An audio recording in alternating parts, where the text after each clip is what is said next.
In bGraph, transactions are represented by nodes and the outputs are drawn as edges going from one transaction to another. The bigger is the circle, the bigger is the amount of the transaction comparing to the others on that graph.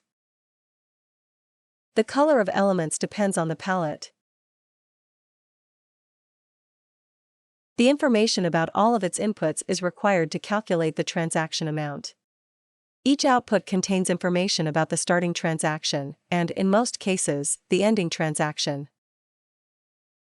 The transactions which have all their incoming and outgoing outputs loaded to the current graph are called full transactions.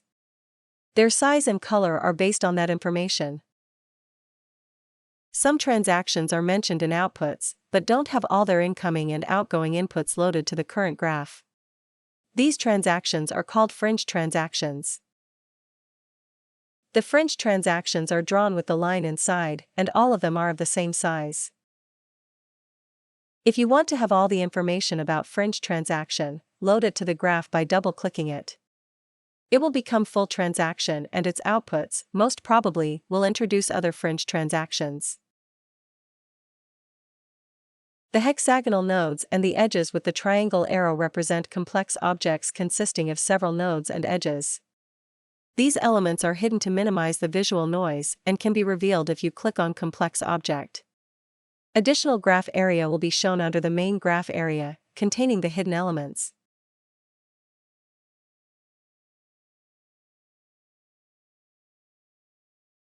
If the output is unspent, it will have an orange ROM on its end representing the address. All the orange diamond-shaped nodes that you see here are the addresses containing the unspent for this moment assets.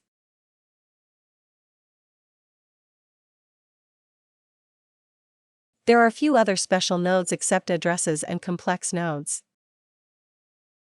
The Coinbase transaction is drawn with the black square inside the circle. And the spiky blue nodes represent the null data.